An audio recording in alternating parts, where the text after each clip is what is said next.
It feels a lot like your soul is very peaceful. It's come here to experience a lot of peace. You're supposed to find peace even in the chaos. There are mirroring things in this life from that past life that you've come to heal with this person. You're strong. I mean, you can even, like pull yourself up without even having your feet touch anything. I find that even in your current life right now, it's still important for you to use your voice. What I'm getting is that you want a love that you can contribute to. You're asking for like platinum, so you can't accept the copper when it shows up, even though it's pretty too. You are being pushed outside your comfort zone to seek new heights. And you are true to yourself and you're true to others around you as you live your authentic life. You are just you, and that is all you need to open up. We need you to speak your truth, Katrina.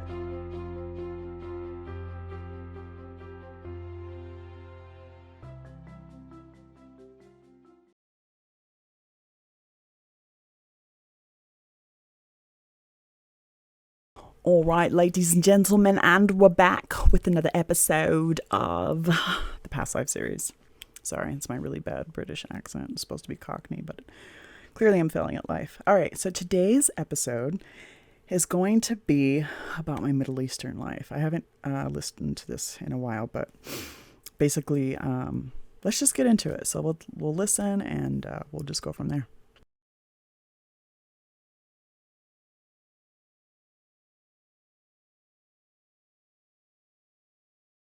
Okay, so another thing that pops up. Okay, I see you as a man. You're a masculine, very macho man. What I see, what country I see, it looks like Middle East. So we're now in the Middle East. Okay, where we are in the Middle East. India. We're in India now. Okay, so this is India, Middle East. You were born into a very poor family. I mean, it was terrible. Your father was abusing your mother. It was a lot of trauma in your early childhood in that life. It was really hard for you to see your mom, cry, upset. Of course, when she cries and upset, you're upset. It's kind of like one of those things when someone's upset in the household and everyone kind of feels the vibe and we're all just on edge. And so you would always want to protect your mom. You would do your best to no, I hear you say no to your dad. So you're really always trying to protect your mother in that life. And it's interesting, as a child, you had two other brothers. So it was you and two brothers. And you were the oldest brother. So that's why you were taking it upon yourself to protect your mom. What's interesting about this life is that as you got older, your dad ended up passing away by the time you were 12. So you felt like, oh, I'm free. We're all free. But unfortunately, your mom ended up getting really, really sick and you were forced to take care of her. And so here you are, a very young man around age 12, 13, 14, around your teenage years, where your mom got this, it was hard for her to walk. And so you would have to do anything, like you would have to run the errands, you'd have to go to the little village, get the food, you'd have to do all these things. And so here you are in your teens taking care of your mom. And you had this caretaker role at such a young age. And you had all of this responsibility.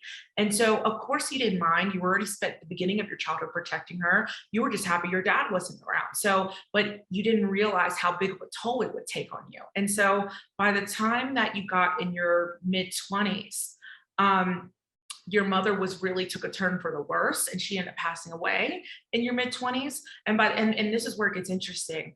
Your personality in that lifetime, obviously, you were very introverted. You were very quiet.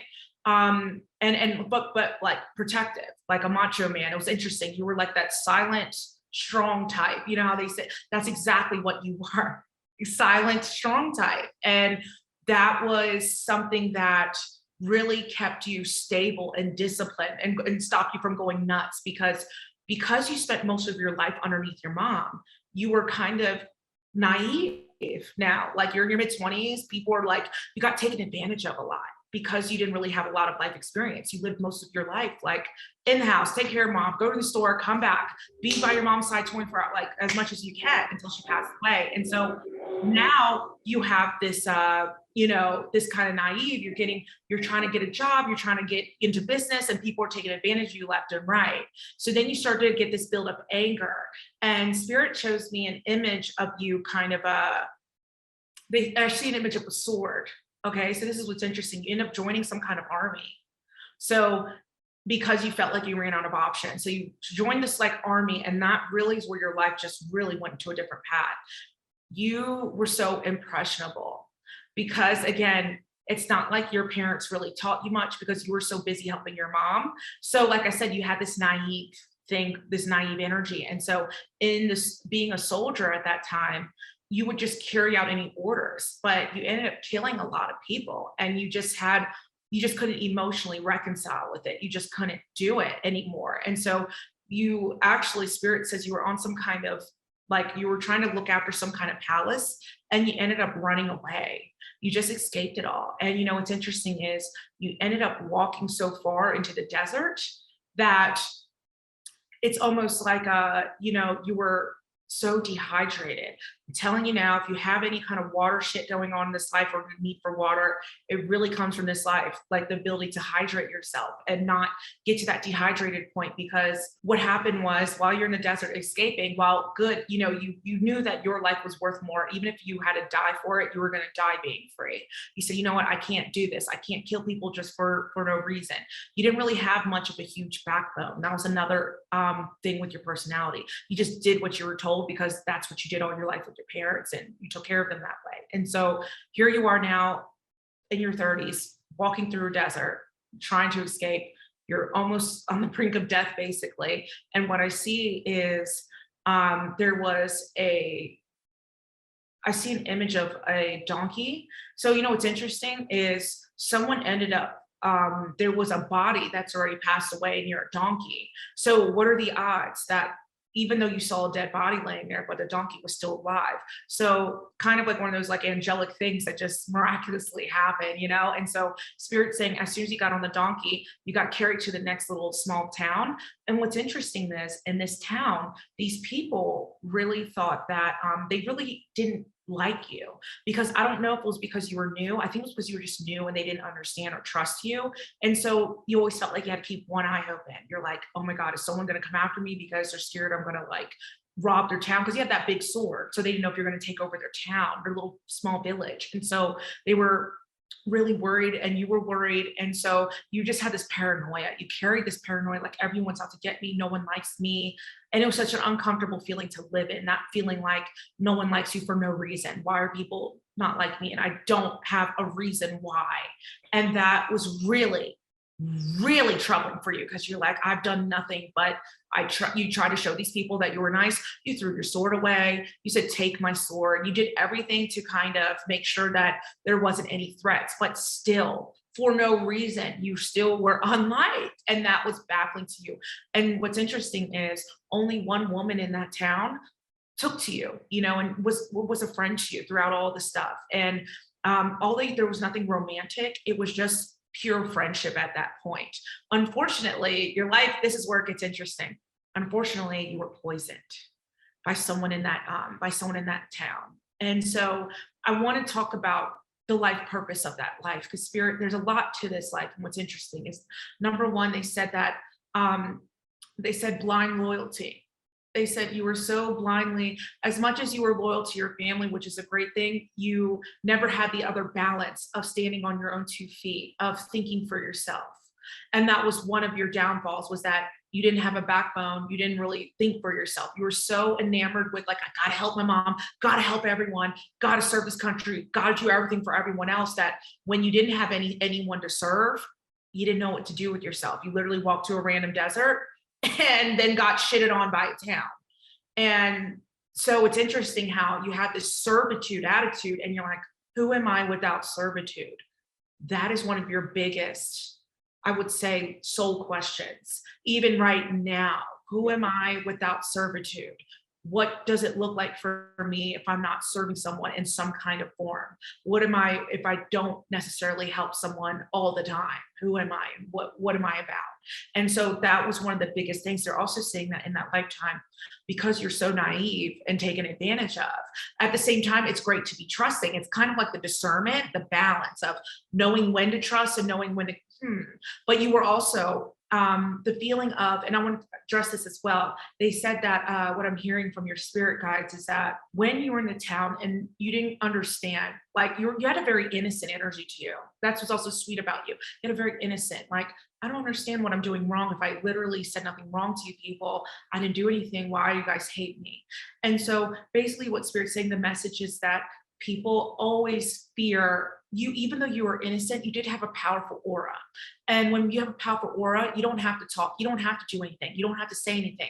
Some people who are very much limited in fear, they will naturally just despise that energy of like that innocent aura, that power aura, because there's power in innocence.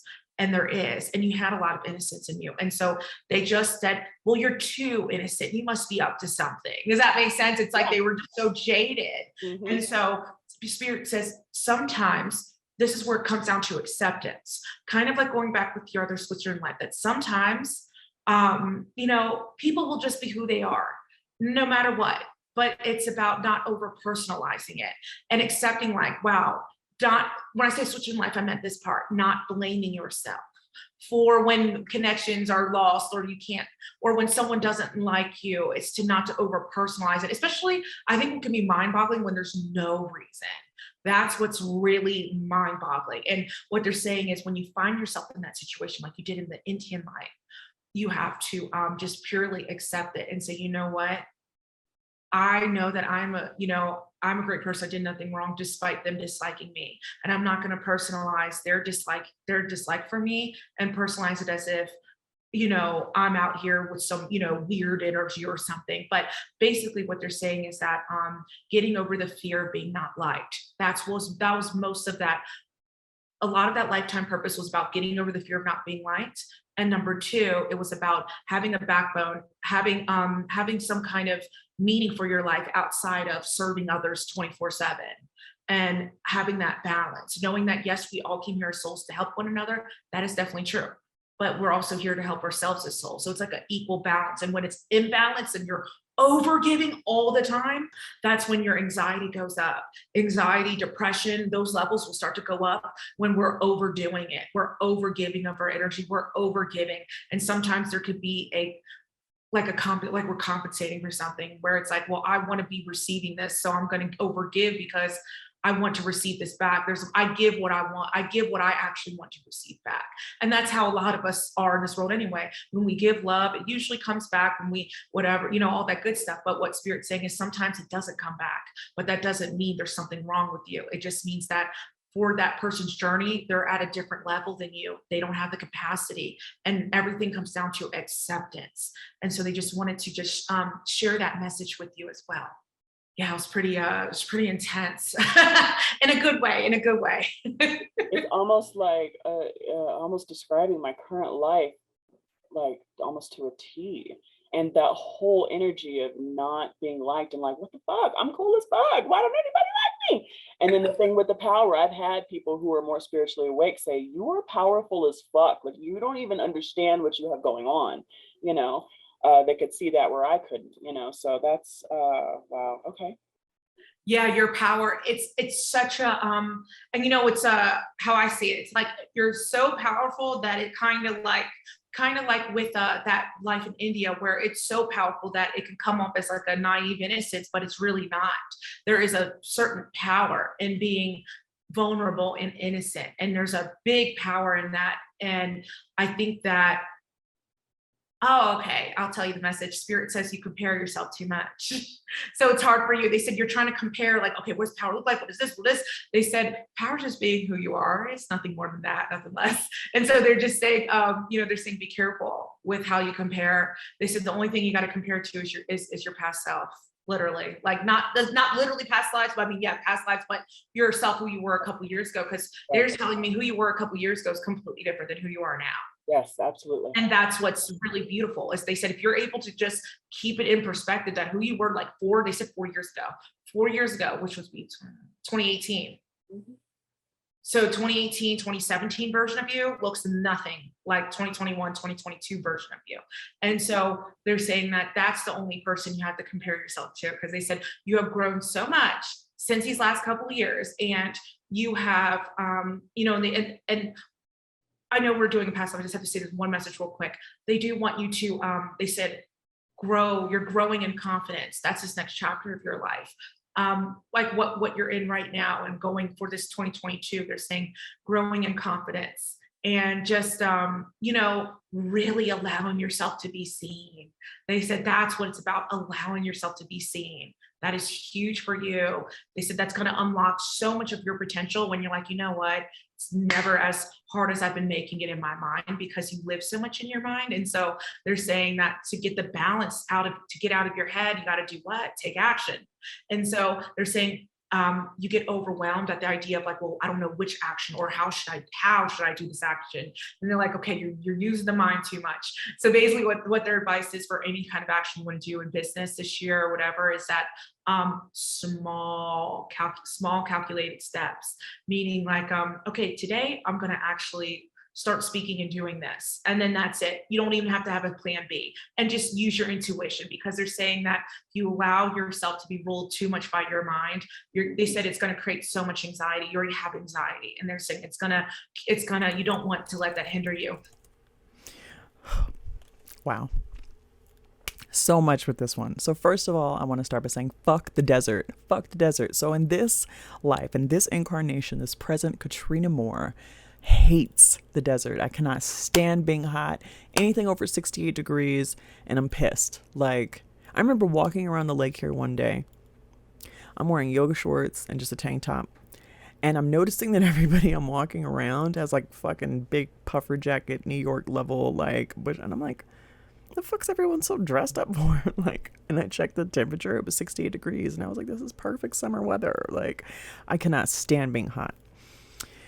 Oh man. So also the subtext for this past life reading also was they were trying to prepare me for what was going to be the end of the relationship that I was in. She, like I said, she already knew. I feel like I could be wrong. I don't want to like put words in B's mouth. I don't know if you're listening to this, V, but I'm sorry. But like, I feel like she already knew that it wasn't going to go the distance, and that was in my highest good, and that I needed to know that it actually applied to the current relationship that I was in at the time of the reading, and then also the other relationship with the other soulmate. Not taking what they projected onto me personally. Okay, how they talked about me being me being a soldier and coming into that town and nobody like vibing with me, everyone thinking I was on some other shit. That happened in my last two relationships, where I was showing up and being one thing and they were seeing something completely fucking different. Like when I broke up with the soulmate that I was with for 2 years, and even the last one, they both of them started projecting all this, oh, you're gonna this and blah blah blah blah blah, and accusing me of shit that I didn't do, and just like the other one, accusing me of being inauthentic, of wanting to be a pilot and being interested in living in the mountains. It was all about him, right? Like, and just accepting that, you know what? Your perception has fuck all to do with my authentic self. And I'm going to go because I don't want to stay here and drink your poison. That's kind of like the metaphor that I felt like. It was almost like if I would have stayed in those relationships, I would have slowly died, just like I did in this fucking life. So that was one like really big thing that I felt that I kind of took away from this reading. Not at the time of the reading. At the time of the reading, I didn't make those connections because I hadn't broken up with the ex that I'm in, and he didn't flip on me yet and start accusing me of a bunch of shit that just was not fucking happening, So I didn't put that all together until later on, and I realized they were trying to warn me, like, look, and then it like to take it even a step further, the last guy that I was with, he had stuff going on where he just didn't even have the capacity to see what was in front of him. He had issues where he was seeing things that weren't there, and it wasn't even limited to me. It was expansive. It was extensive. Whatever. So all right. So like starting from the beginning of the reading, how they talked about the early childhood trauma, that's been this life for sure. Tons of early childhood trauma, having to protect my mom, like being in the house while we were getting robbed actively, holding the door closed while men were trying to break into our fucking house. And this is like 13 years old, like the shit that I was going through. Oh man. And then also taking care of my siblings. Like, I always joke that I've been a mom since I was 8 years old, because that's kind of when, you know, once my siblings that were born stopped being infants, my mom kind of stopped being interested in taking care of them, and I kind of, you know, did that. So my whole childhood was servitude. There was no the only period I had where I got to be a kid, it was very temporary, but my mother went into rehab for a bit, and I stayed with my aunt and uncle. And for, I would say, maybe 1 or 2 semesters of school, I got to like go to school and then come home, and I had chores, and I got an allowance. And I know that sounds super basic to everyone else, but in my mom's experience, it was like, okay, you got to sell drugs, you know, in order to have lunch money. And, you know, you got to take care of kids, and then you got to protect yourself at night, because you don't know who the fuck's coming up in this bitch. Like, very, very, very very chaotic childhood. So really, really, really interesting how she talked about me having an energy in that life of like being an introvert again, we're an introvert. And then being the strong silent type. So I get this a lot. I will go places. I remember so just a couple of funny examples of like where I've, you know, picked up on this whole strong silent thing. My son's 9th or 10th grade, like open house or something. I can't remember what grade he was in. I know I was pregnant. I think I was pregnant with Jaden. And so I go to his thing, and, you know, I'm walking around doing the thing with him, and he tells me that one of his friends was like, bro, who are you with? And he's like, that's my mom. He's like, that's your mom? They were like, she looks really important. Like, just dumb shit like that. Like, or when I was getting my jaw surgery, I remember being in the hospital, and they're coming and they're doing all the things. And, you know, they're explaining stuff to me, and I'm just sitting there listening. And then the nurse is like kind of bewildered with, I guess, the way I was carrying myself. I don't know. To me, I was just being myself, to be clear. Like, I'm just chilling, y'all. Okay, just minding my own business. And the nurse is like, are you a doctor or a nurse? Or like, and I'm like, what? No. She's like, you're just like so calm. And I was like, I literally told her, I was like, no, I'm just okay with dying. You know, she's like, did not respond to that. So, but that's happened to more than, because I've had multiple. I think I've had 3 surgeries. The big one, the removal of the thing, the TMJ. So that's 4. Yeah. So I think I've had 4 facial surgeries, and yeah, I would get that kind of feedback. Oh God, the whole thing of like being naive and being taken advantage of in business, that's I definitely have that bit of energy, but there's like a balance with that. So I do have a naivety where like things, and I don't know, I've wondered if and this is by no stretch of the imagination, you know, to discount anyone who actually is neurodivergent. I have a 7-year-old who's on the autism spectrum, but like sometimes I will, when I engage with people, I'll miss things, like completely miss things, like to where it's like, girl, are you from this planet? Like, or like jokes. Oh my God. I have had some really dumb practical jokes, and I just fall for it like a dumbass, you know? And then when I started my business, I had a couple people who thought that they owned me because, you know, they paid me $3,000 for their wedding. Like, and it really was a difficult time. Like, I almost closed my business shortly after starting it because I had a couple of bridezillas who were just, but then, you know, by the grace of God, I'm sure my higher self, guides and angels, guided me into just changing my contract a bit and just kind of knuckling up with regards to like what I was going to allow and what I wasn't going to allow. So like getting over that whole naivety, I don't know how to say words. It's fine. I feel like has been something that I've kind of dealt with in this life. Killing a lot of people and willing to die to be free. No, I don't have any experience killing people in this incarnation. I don't. Obviously I'm not really in a situation where I have to, you know, go to war or do anything crazy like that. However, I do have an awareness that I'm capable of killing. Like I've definitely been in some situations, like I've mentioned in the other episode where I talked about being okay with killing my kids, where I'm like, you know what, I can get there, you know, but it's not like, obviously like serial killer or whatever. It's just like, you know that if you're pushed into certain situations, you know, and I feel like that's probably true for a lot of people. And I also like to hear about the dynamicism of my soul. I like being able to hear that, like, I had all these different experiences, you know? So that was really interesting. And I loved that, how she was like, you know, you were like, just, I couldn't reconcile it. And I was like, fuck this shit. And I just basically went AWOL and, you know, escaped the army and just, you know, because I was like, no, I'm not going to keep killing people. That really resonates with me. Because, yeah, there's definitely been some times in my life where it's like, you know what? I'll follow my sword for that. I will follow my sword for that. Because, what's right is right. And, so anyway, luckily though, none of that crazy shit is written into this incarnation. So by the grace of God, life is way mellow when it comes to like that kind of energy. The dehydration thing. So this was funny because remember how I said that, in the Brazil life, I had starved to death with my ex and he was always trying to feed me. Even when we played video games, he would tell me to have my character go eat stew because, in Red Dead, you have the stew at the base camp. So he would also say to me all the time, drink water, drink water, drink water, drink water. So I just thought that was like an interesting little thing that, she's like, if you have anything with dehydration, and I do like struggle to drink water. Today I forced myself and I've only had one bottle of water, and I only was able to do that and only able to force myself because I went for a hike around the lake and, I needed some water. So no backbone and blind loyalty. Oh my gosh. Yeah. So I feel like in all of my relationships, and I'm talking about with everyone, siblings, parents, whatever, there's definitely has historically been a lack of backbone because I'm just so happy to help people. And, she talked about like the whole servitude thing. Like that is like, that was crazy to hear. That was really crazy to hear. Because I do have that blind loyalty. Like, for example, I was dating, the soulmate, the first one that helped the spiritual awakening. And I remember he hit me up one time way sooner than he should have been asking me for money. He had hit me up and he was like, hey, I'm jammed up, whatever. And he was like, can you send me $200 and I'll pay you back, blah, blah, blah. And I'm like, cool. So I sent him the money immediately because I was in a similar situation not too long before where I literally needed like $40. I had the money in one account. I had like I was driving to Arizona and I had money in one account. Like I wasn't broke, but I couldn't get the money off the card. There was an issue with my card.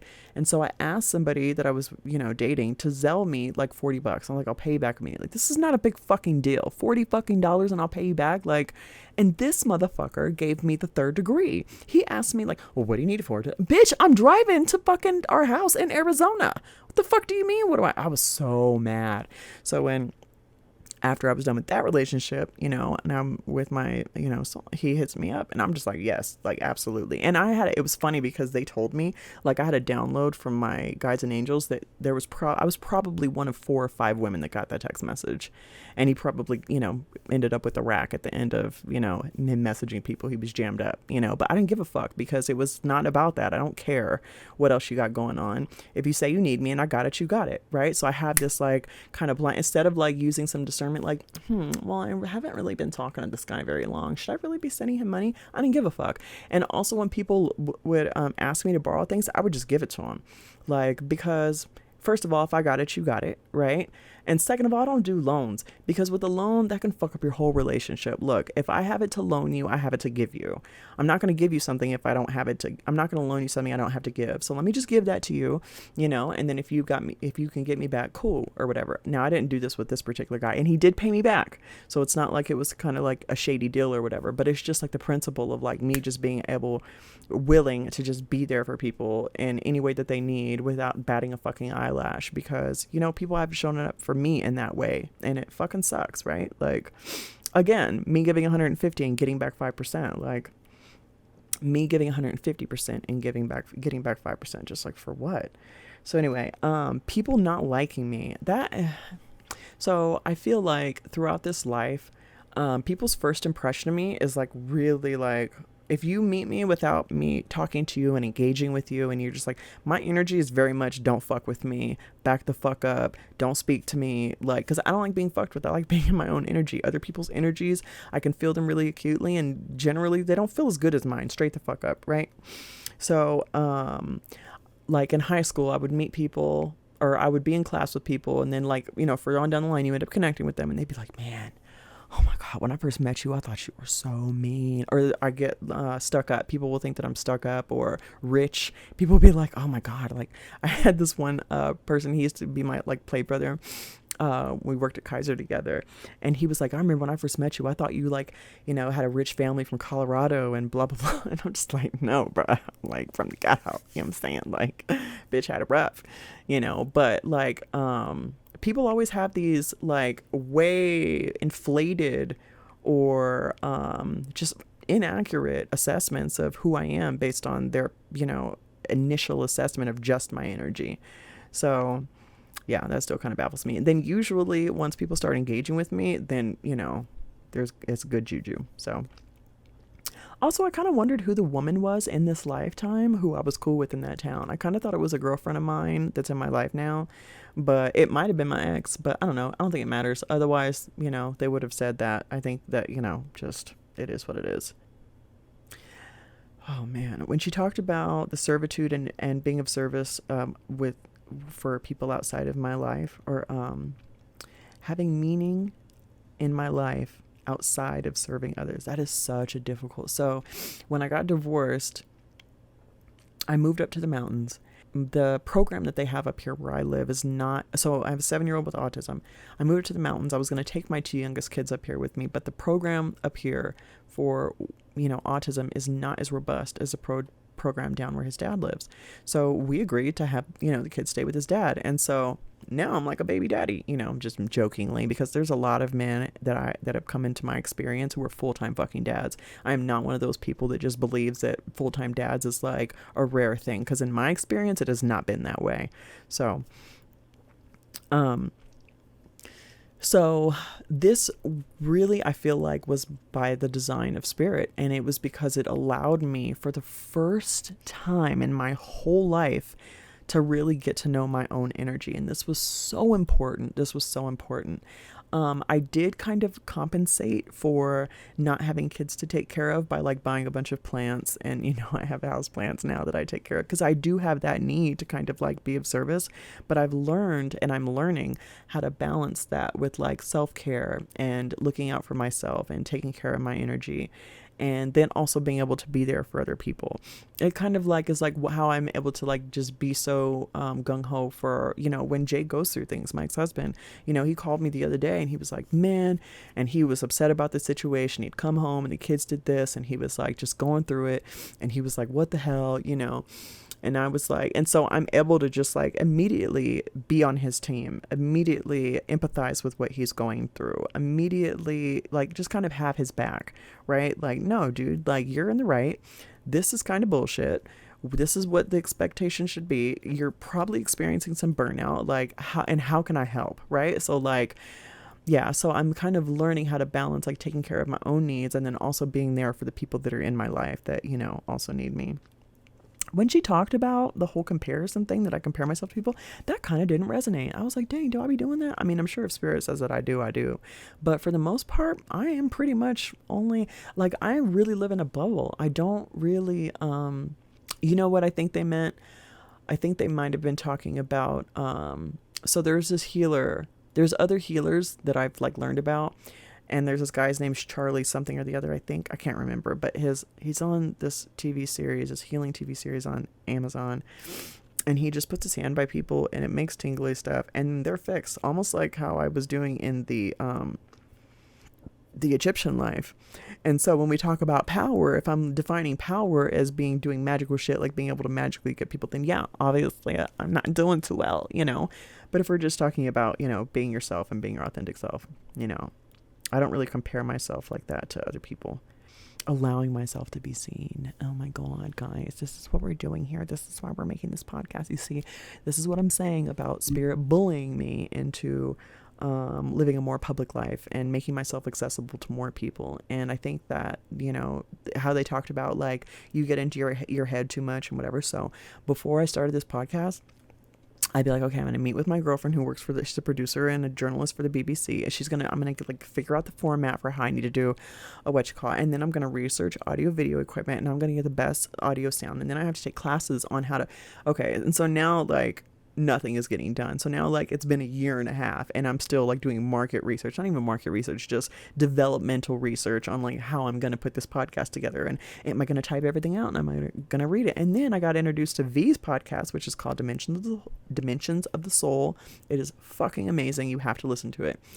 And V just literally gets on her phone, records what the fuck she has to say, and she puts it out. There is no editing. She has, like, you can hear her ceiling fan in the back, like, and she, like, listening to her podcast gave me permission to just fucking do my own thing.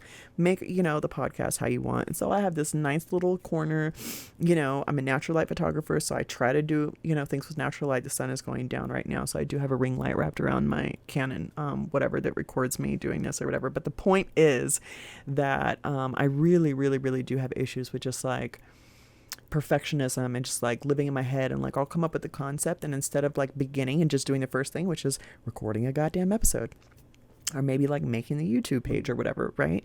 I'll just like stay in my head and nothing will get done. So yeah.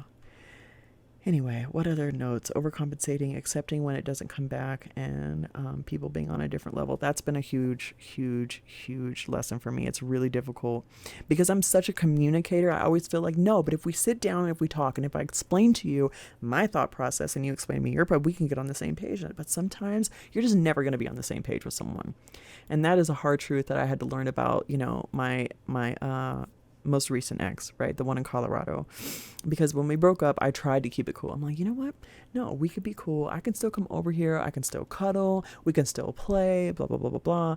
But then it just kept, because that's not what he wants, just very, because he was a Taurus, it just felt like he lived in a box that was just too small for me, you know? And I loved him to death. I love him. Like, I still care for him. I care for everybody I've ever been with. Not everybody, but like my main relationship people, I still love them dearly. Doesn't mean I want them in my life, but definitely still love them dearly. But it just got to the point where, you know, and me trying to do the whole be friends thing and just communicate, it just got more and more toxic because he would just feel my absence, and then he would personalize everything that I would do. Dude, yeah, anyway, I don't want to go into that, but yeah, so I just had to basically learn to do what I didn't do in this past life and just accept that people are where they are, and it is not a reflection of who I am or what my energy is that I bring to the table. They're just at where they're at, and I don't need to take it personally, you know?